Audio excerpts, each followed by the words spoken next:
आज की क्लास में हम स्टार्ट करेंगे composition of the nucleus. Composition of nucleus को स्टडी करने से पहले हम एक टर्म देखते हैं, बीटा डीके। अब बीटा डीके होता क्या है?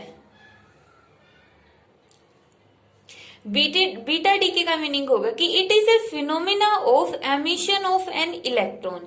एक इलेक्ट्रॉन का एमिशन होता है, कहां से होता है? From A radio active nucleus. ये हमारे पास एक रेडियो एक्टिव एलिमेंट हमने लिया। रेडियो एक्टिव एलिमेंट का मतलब जो अपने आप डीके हो जाए कुछ टाइम के बाद, मीन्स जो अनस्टेबल हो, जो कुछ टाइम बाद डीके हो, और डीके होने के बाद उसमें से डिफरेंट टाइप्स की रेज निकले, जैसे कि अल्फा रेज हो सकती है, बीटा रेज हो सकती है, या फिर गामा रेज हो सकती है। वो होते रेडियो एक्टिव सबस्टांसेस। अब जो हमने थोरियम लिया है वो हमने यहाँ पे क्या ले लिया कि एक अनस्टेबल है, मीन्स रेडियो एक्टिव सबस्टांस है। तो उस थोरियम के न्यूक्लियस के अंदर से जब एक इलेक्ट्रॉन बाहर निकलेगा तो उस प्रोसेस को हम क्या बोलते हैं? Beta decay.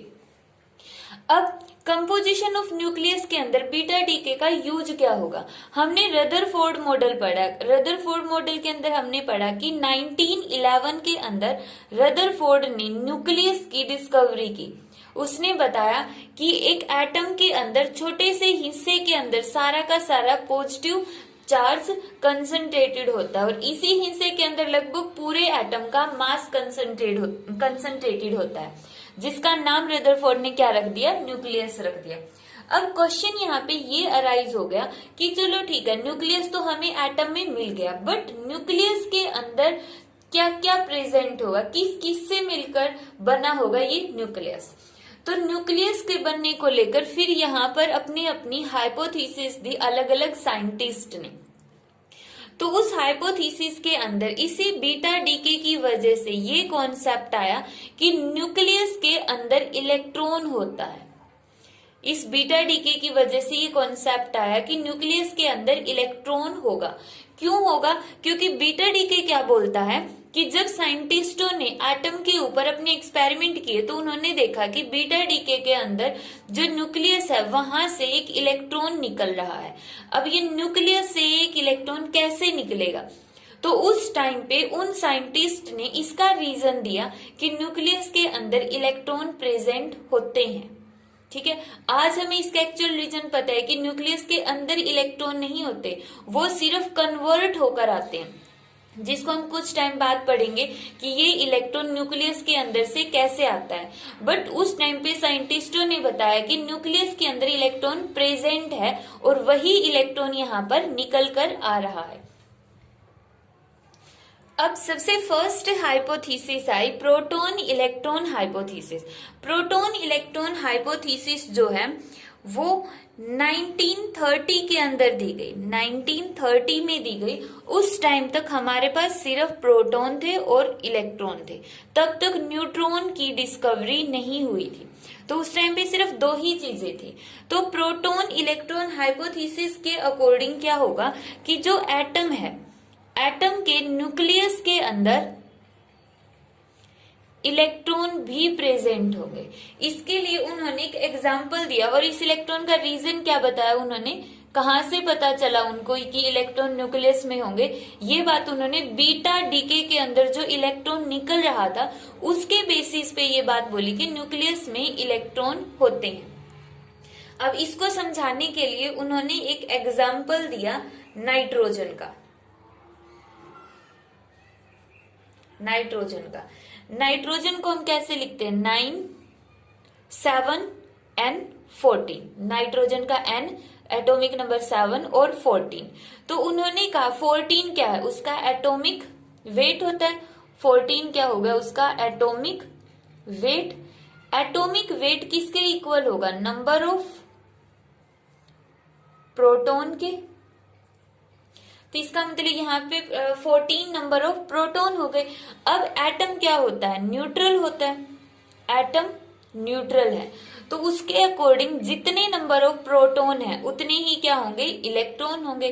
तो यहाँ पे 14 ही क्या होंगे? नंबर ऑफ इलेक्ट्रॉन हो गए। अब यहाँ पे ये कंफ्यूज मत होना कि यहाँ पे नंबर ऑफ प्रोटॉन 7 होते, ये तो नंबर ऑफ न्यूट्रॉन है। आज के टाइम पर जो हमें पता है वो तो यही है कि यहाँ पे 7 नंबर ऑफ प्रोटॉन है और न्यूक्लियस के अंदर 7 प्रोटॉन और 7 न्यूट्रॉन है। बट उस टाइम तक न्यूट्रॉन नहीं पता थे, वो इस एटम को देखकर उसका मीनिंग निकालते थे कि इसका एटॉमिक वेट है 14, जो 14 प्रोटॉन से मिलकर बना है और एटम को न्यूट्रल करने के लिए इसमें 14 ही इलेक्ट्रॉन होने चाहिए। बट जब उन्होंने उसकी स्ट्रक्चर देखी एटम की स्ट्रक्चर वहां पे वो पढ़ चुके थे कि ये हो गया न्यूक्लियस, और न्यूक्लियस के अराउंड में जो बोहर ने दिया कि इसके चारों तरफ क्या होंगे, इलेक्ट्रॉन रिवॉल्व कर रहे होंगे, यहाँ पे इलेक्ट्रॉन रिवॉल्व कर रहे होंगे।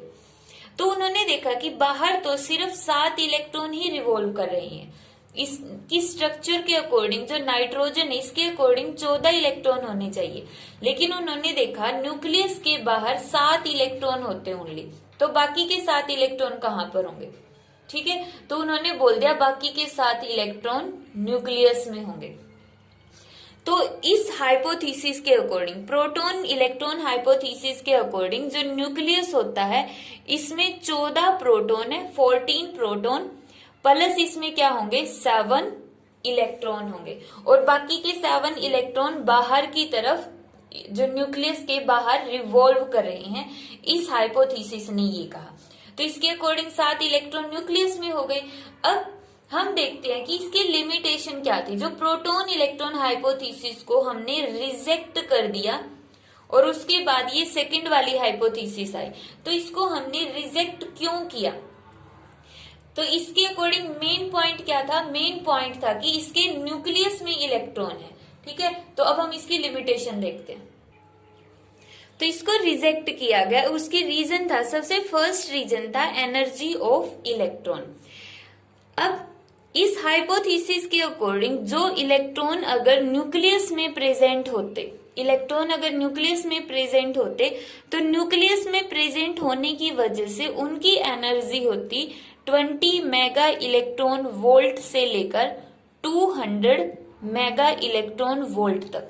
अगर इलेक्ट्रॉन न्यूक्लियस में है तो उनकी एनर्जी इतनी होनी चाहिए। बट जो हमने बीटा डीके देखा, बीटा डीके की जो रिएक्शन हमने देखी थी उसमें जो इलेक्ट्रॉन निकल रहा था उसकी एनर्जी होती है सिर्फ 2 से 3 मेगा इलेक्ट्रॉन वोल्ट। अब डिफरेंस देखो, अगर इलेक्ट्रॉन न्यूक्लियस में प्रेजेंट होते तो उनकी एनर्जी इस रेंज में होनी चाहिए, बट बीटा डीके के अंदर इलेक्ट्रॉन की एनर्जी है इतनी, तो ये तो बिल्कुल बहुत ज्यादा डिफरेंस आ गया। तो इसका मतलब क्या हो गया, पहला पॉइंट हो गया कि इलेक्ट्रॉन न्यूक्लियस में एग्जिस्ट नहीं कर सकता। क्यों? क्योंकि उनकी एनर्जी ही मैच नहीं कर रही है। कि बीटा डीके वाला इलेक्ट्रॉन अगर परमानेंटली न्यूक्लियस में होता तो उसकी एनर्जी इतनी होनी चाहिए थी, और बीटा डीके में जो इलेक्ट्रॉन एनर्जी के साथ निकल रहा है उसकी एनर्जी इस रेंज में होनी चाहिए, बट उसकी एनर्जी नहीं है। दैट मीन्स वो इलेक्ट्रॉन न्यूक्लियस में प्रेजेंट नहीं था। दूसरा है न्यूक्लियर स्पिन। तो फर्स्ट तो हो गया एनर्जी ऑफ इलेक्ट्रॉन की वजह से हमने उसको रिजेक्ट कर दिया। दूसरा है न्यूक्लियर स्पिन की वजह से। अब न्यूक्लियर स्पिन का मीनिंग क्या होगा, हमने ड्यूटेरियम लिया, ड्यूटेरियम ये क्या होता है, हाइड्रोजन का आइसोटोप होता है। हाइड्रोजन का आइसोटोप मीन्स 1H2, इसको हम ड्यूटेरियम बोलेंगे। अब इसका जो न्यूक्लियस होगा उसको हमने क्या नाम दिया है, ड्यूट्रॉन नाम दिया है, ड्यूट्रॉन। ड्यूटेरियम का जो न्यूक्लियस होगा उसको हमने क्या नाम दे दिया, ड्यूट्रॉन नाम दे दिया है। तो इस हाइपोथेसिस के अकॉर्डिंग जो ड्यूट्रॉन होगा, जो ड्यूटेरियम का न्यूक्लियस होगा ड्यूट्रॉन, उसकी स्पिन होनी चाहिए ±3/2 और ±1/2। अब स्पिन से मतलब होता है कोई भी इलेक्ट्रॉन है वो कैसे हो सकता है, इस तरह से हो सकता है अपने ऑर्बिट में, ये इस तरह से हो सकता है। अगर इस तरह से उसकी स्पिन हो गई +½ और अगर इस तरह से उसकी स्पिन हो गई -½ होती है। तो ड्यूट्रॉन की स्पिन प्रोटॉन इलेक्ट्रॉन हाइपोथेसिस के अकॉर्डिंग इतनी होनी चाहिए। बट जब हमने एक्सपेरिमेंट किया तो एक्सपेरिमेंटली ऑब्जर्व किया कि उसकी स्पिन होती है हमारे पास +1,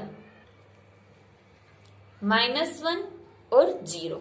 इनमें से होगी, या तो +1 हो सकती है, -1 हो सकती है, 0 हो सकती है।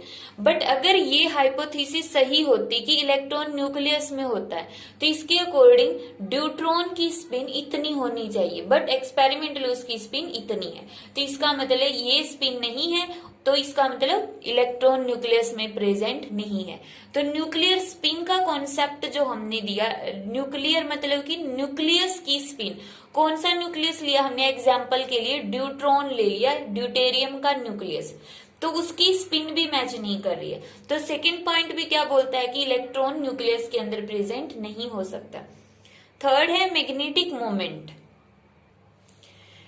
अब मैग्नेटिक मोमेंट, इसका यहाँ पर हम एक्सप्लेन करेंगे कि जो न्यूक्लियस होता है उसकी मैग्नेटिक मोमेंट बहुत स्मॉल होती है। जो हमने एक्सपेरिमेंट किया तो पता चला न्यूक्लियस की जो मैग्नेटिक मोमेंट है वो बहुत ज्यादा स्मॉल है। अब क्वेश्चन ये राइज होता है कि अगर इलेक्ट्रॉन न्यूक्लियस में प्रेजेंट है तो उसकी मैग्नेटिक मोमेंट भी बहुत ज्यादा होनी चाहिए, लार्ज होनी चाहिए। अब न्यूक्लियस होगा, उसमें इलेक्ट्रॉन प्रेजेंट है, तो इसका मतलब पूरे न्यूक्लियस की मैग्नेटिक मोमेंट बहुत ज्यादा हाई हो गई है। बट हमने देखा एक्सपेरिमेंटली कि न्यूक्लियस की मैग्नेटिक मोमेंट बहुत ज्यादा स्मॉल है। मैग्नेटिक मोमेंट क्या होती है, हम थर्ड यूनिट में पढ़ चुके हैं। Magnetic moment means current divide by area. अगर हम इलेक्ट्रॉन लेंगे तो इलेक्ट्रॉन की स्पीड भी ज्यादा होगी, तो उसके अकॉर्डिंग करंट क्या हो गया, ज्यादा हो गया। तो इसका मतलब उसकी जो मैग्नेटिक मोमेंट है वो भी ज्यादा होगी। प्रोटॉन हैवी होते हैं, प्रोटॉन के हैवी होने की वजह से उसकी जो स्पीड है वो कम होगी और उसकी वजह से करंट कम होगा और मैग्नेटिक मोमेंट भी कम होगी।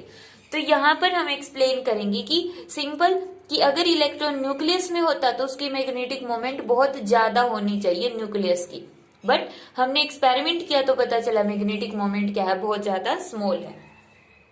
फिर उसके बाद है dual nature of electron.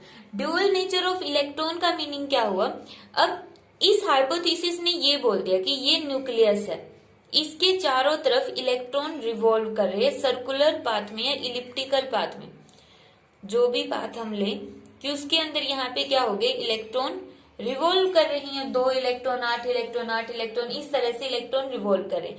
Plus ये बोल रहा है कि न्यूक्लियस के अंदर भी इलेक्ट्रॉन है। अगर हम ले कि 7 इलेक्ट्रॉन बाहर रिवॉल्व कर रहे हैं और 7 इलेक्ट्रॉन न्यूक्लियस में है, तो इसका मतलब ये तो ड्यूअल नेचर ऑफ इलेक्ट्रॉन का कॉन्सेप्ट आ गया। ड्यूअल नेचर ऑफ इलेक्ट्रॉन का कॉन्सेप्ट कैसे, कि इलेक्ट्रॉन है वो रेस्ट में भी है और जो इलेक्ट्रॉन है वो मूव भी कर रही है। बाहर वाले ऑर्बिट्स के अंदर इलेक्ट्रॉन रिवॉल्व कर रहे हैं और न्यूक्लियस के अंदर इलेक्ट्रॉन मान लिया रेस्ट के अंदर है।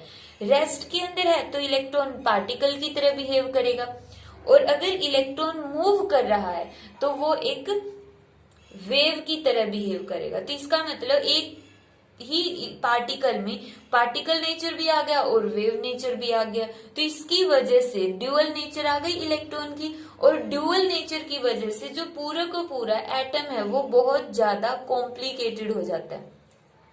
अब एटम का एक्सप्लेन करना क्या होगा, बहुत ज्यादा कॉम्प्लिकेटेड होगा। तो इन सभी रीजंस की वजह से जो फर्स्ट वाली हाइपोथेसिस थी, प्रोटॉन इलेक्ट्रॉन हाइपोथेसिस, जो 1930 में दी गई थी, उसको कर दिया रिजेक्ट।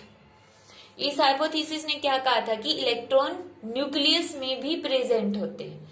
अब हम देखते हैं उसके बाद आई प्रोटॉन न्यूट्रॉन हाइपोथेसिस।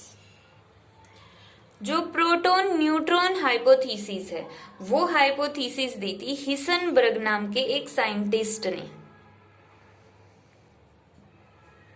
हिसेनबर्ग नाम के एक साइंटिस्ट ने दी, और कब दी ये हाइपोथेसिस, जब जो चैडविक था उसने न्यूट्रॉन की डिस्कवरी कर दी थी 1932 में। जब उसने न्यूट्रॉन की डिस्कवरी कर दी कि एटम के अंदर, इसने क्या कहा कि एटम के अंदर इलेक्ट्रॉन, प्रोटॉन और न्यूक्लियस के अलावा एक और पार्टिकल होता है जिसको हम क्या बोलते हैं, न्यूट्रॉन बोलते हैं, जिसको हम न्यूट्रॉन बोलेंगे। ठीक है, तो उसके बाद ये हाइपोथेसिस आई। अब इस हाइपोथेसिस ने सारी प्रॉब्लम्स जो फर्स्ट हाइपोथेसिस थे उसको इग्नोर कर दिया। अब सबसे पहले हम इसको समझ लेते थोड़ा सा कि जो एटम होता है उसको हम ऐसे लिखते हैं, एक्स क्या होगा, कोई भी एलिमेंट, जैसे नाइट्रोजन के अंदर हो गया ये, जेड क्या होगा, एटॉमिक नंबर, जेड हो गया एटॉमिक नंबर। एटॉमिक नंबर किसके इक्वल होगा, number of proton, number of proton के इक्वल। ए किसके इक्वल होगा, ए हो गया एटॉमिक मास या एटॉमिक वेट, जो भी बोलना है, एटॉमिक मास या फिर एटॉमिक वेट। ए किसके इक्वल होता है, number of proton plus number of neutron.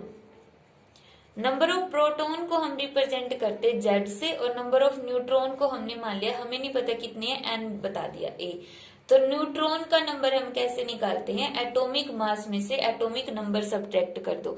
Atomic mass 14 है, एटॉमिक नंबर 7, तो न्यूट्रॉन कितने हो गए, 7 हो गए। अब इलेक्ट्रॉन कहां पर होंगे, अगर एटम न्यूट्रल है तो जितने नंबर ऑफ प्रोटॉन होंगे उतने ही नंबर ऑफ इलेक्ट्रॉन होंगे। अगर एटम है वो हमारा न्यूट्रल है तब, ठीक है। अब हम देखते हैं इस हाइपोथेसिस ने कैसे फर्स्ट वाली हाइपोथेसिस की जो लिमिटेशंस थी उनको रिमूव किया। सबसे फर्स्ट इसने एग्जाम्पल वही नाइट्रोजन वाला ही एक्सप्लेन किया। तो इसने कहा कि यहाँ पे 14 प्रोटॉन नहीं है, 7 प्रोटॉन है। फर्स्ट में क्या कहा गया था कि 14 प्रोटॉन है और 14 इलेक्ट्रॉन है, न्यूट्रल करने के लिए 14 इलेक्ट्रॉन बता दिए थे। तो इसने कहा कि यहाँ पे सिर्फ 7 प्रोटॉन है और इलेक्ट्रॉन भी फिर कितने हो गए, 7। फिर ये 14 का कॉन्सेप्ट कहां पर गया, 7 प्रोटॉन प्लस 7 न्यूट्रॉन, तो बन गए 14।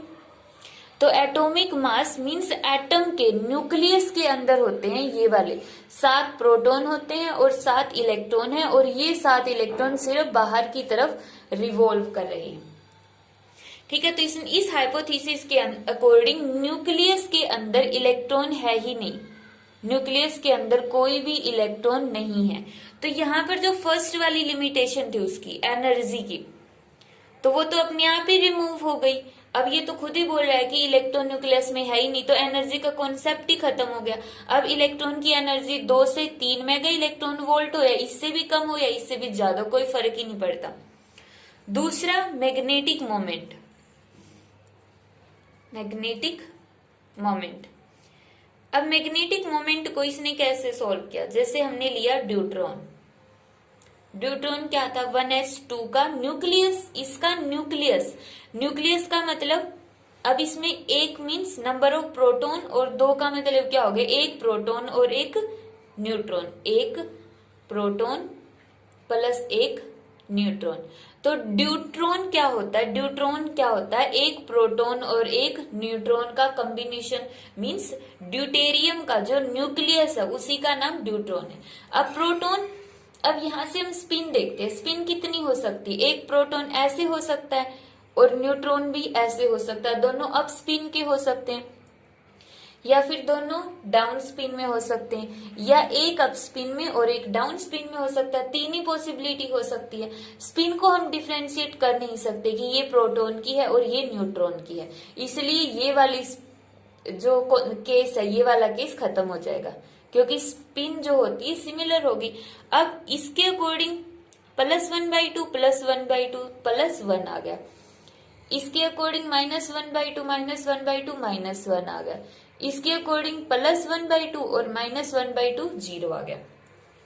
तो इसने कहा कि जो स्पिन होगी वो कितनी होगी, +-1 और 0। और हमने एक्सपेरिमेंटली ऑब्जर्व किया तो उसके अकॉर्डिंग भी स्पिन कितनी आई थी, +-1, 0। तो इस तरह से मैग्नेटिक मोमेंट का कॉन्सेप्ट भी सोल्व हो गया। और इसके बाद क्या था, मैग्नेटिक मोमेंट, अच्छा ये मैग्नेटिक स्पिन था, sorry magnetic spin, magnetic spin बोल सकते हो या फिर इसकी जगह न्यूक्लियर स्पिन बोल सकते हो, न्यूक्लियर स्पिन। न्यूक्लियस की स्पिन। उसके बाद था मैग्नेटिक मोमेंट। तो मैग्नेटिक मोमेंट का कॉन्सेप्ट भी अपने आप ही सोल्व हो गया, क्योंकि ये तो खुद ही बोल रहा है न्यूक्लियस में इलेक्ट्रॉन है ही नहीं। तो मेन प्रॉब्लम थी एनर्जी और स्पिन की, जो इसने सोल्व कर दी है। तो इस तरह से जो प्रोटॉन इलेक्ट्रॉन हाइपोथेसिस थी, वो जो उसके अंदर जो कमियां थी, ये बोल रहा था कि न्यूक्लियस में इलेक्ट्रॉन है, वो प्रोटॉन न्यूट्रॉन हाइपोथेसिस ने दूर कर दिए। इसके अकॉर्डिंग न्यूक्लियस में अब प्रोटॉन और न्यूट्रॉन होता है। अब यहाँ पे एक इंपॉर्टेंट पॉइंट है कि न्यूक्लियस के अंदर, न्यूक्लियस में जो प्रोटॉन और न्यूट्रॉन प्रेजेंट होते हैं, तो इनको हम बोलेंगे न्यूक्लियॉन्स। न्यूक्लियॉन्स क्योंकि न्यूक्लियस में होते हैं ना, जैसे स्कूल में जो बच्चे पढ़ते हैं उनको हम क्या बोल देते हैं, स्टूडेंट बोल देते हैं। एक वर्ड आ गया ना स्टूडेंट, स्कूल में पढ़ते हैं तो स्टूडेंट। उसी तरह जो न्यूक्लियस में रहते हैं तो उनका नाम क्या हो गया, न्यूक्लियॉन्स। न्यूक्लियॉन्स में क्या आ सकते हैं, प्रोटॉन भी हो सकते हैं और न्यूट्रॉन भी हो सकते हैं। तो ये था कंपोजिशन ऑफ न्यूक्लियस, कि जब न्यूक्लियस की डिस्कवरी 1911 में रदरफोर्ड ने कर दी थी, तब ये क्वेश्चन अराइज हुआ था कि न्यूक्लियस के अंदर क्या क्या प्रेजेंट होता है। तो ये बात किसने एक्सप्लेन की थी, अब यहाँ पे ये हिसेनबर्ग ने एक्सप्लेन कर दी कि न्यूक्लियस में सिर्फ प्रोटॉन और न्यूट्रॉन प्रेजेंट होते हैं।